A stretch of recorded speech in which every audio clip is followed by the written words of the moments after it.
Nobody works harder than an astronomer to be able to do image analysis and to be able to develop technology capable of doing imaging.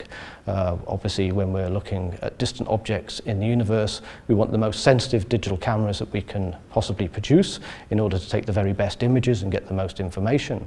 And often this technology has spin-offs in other areas of life, for example in medical imaging and things like that. And then I think there's a more cultural aspect to this as well, which of course is that astronomy and astronomical knowledge is by its very nature enriching to our quality of our lives. I mean, understanding the universe and the world that we live in is something which makes us uniquely human.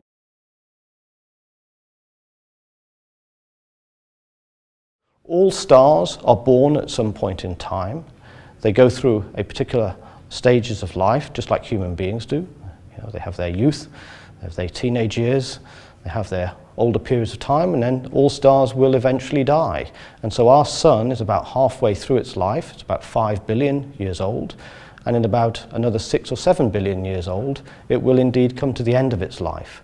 So what will happen then is that the outer layers of the sun will expand and blow off into interstellar space, and what will be left behind is a very small remnant of our sun, which will be called a white dwarf. It'll be a very small, dense star, but very, very hot.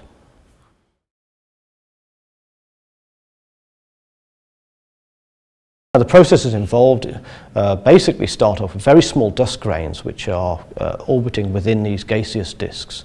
And these dust grains, they are orbiting around and they bump into each other from time to time, and when they bump into each other, they stick together and they start to grow. And so as they stick together, they get larger and larger and larger. And eventually, after about a few million years, these objects get large enough that they actually become planets, okay, by this collisional accumulation, as we call it. And then if some of those planetary bodies get to be large enough, then their gravity is strong enough to pull some of the gas on top of them. And so that allows you to then form gas giant planets, like our own gas giant planets in our solar system, Jupiter and Saturn, Uranus and Neptune. But if the planets don't grow big enough to get a large gaseous envelope, then they remain small planets, like our own Earth, like Venus, like Mercury and like Mars. So that's how we think planets form.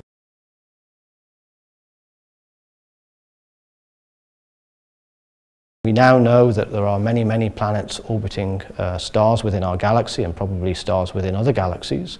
But what we've not found yet is a planet rather like the Earth, which might be habitable with oceans and an atmosphere that could be breathable or something like that.